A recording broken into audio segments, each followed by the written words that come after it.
Wala pa akong nakikita na kahit isang video si Baste o si Sara o si Pulong nag-iikot na, inaalam na ang sitwasyon, inaalam na ang damage, kumikilos na bilang mga opisyalis, local and national officials. Wala.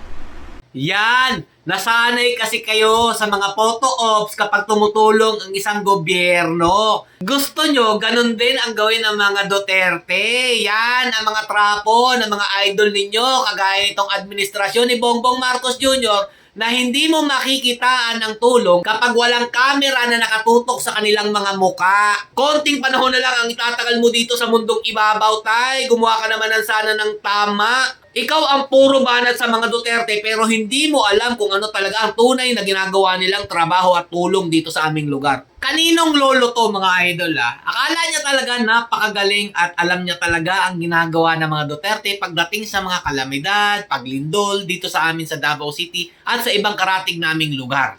Eto, kung makapagsalita, akala mo talaga napakagaling ng kanyang Bongbong Marcos Jr. Halatang halata sa muka na isa po itong tagahanga ng yumaong si Marcos Sr., mga Lodi. Halata naman sa itsura. O, panoorin nyo, mga Lodi, pakinggan natin. Tanong lang to, kumikilos na ba si Baste at si Sara Duterte? Sama na natin si Pulong para matulungan ang mga naapektuhan ng 7.8 magnitude na lindol na tumama sa iba-ibang lugar sa Davao City, pati na sa mga karatig pook.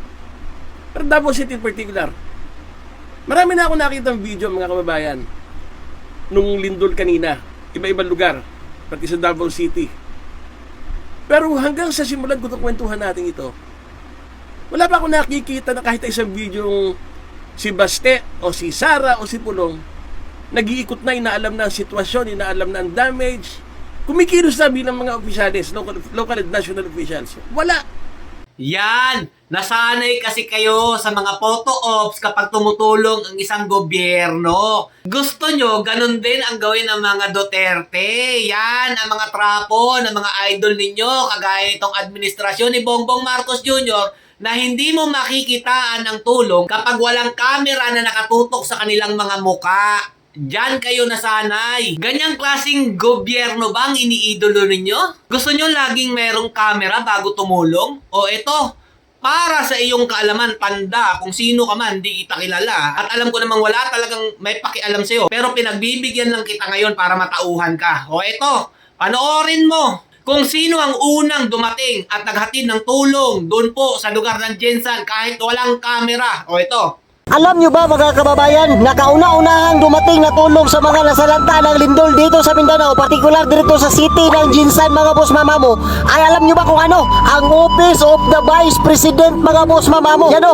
yan po ang pinakauna-unahang tulong ang dumating dito. Salud talaga kami sa Office of the Vice President ang unang nakarating at naghahatid ng tulong doon sa General Santos City. At kung hahanapan mo ng bidyong tulong ang Davao City na pumunta doon sa Jensan o Sarangani, doon ka sa mga vlogger dahil hindi sila mahilig, lalo na si Basti Duterte na kumakot ng mga media para isama doon sa pagtulong at meron siyang video coverage. Yan ang itatak mo sa kukote mo, tanda.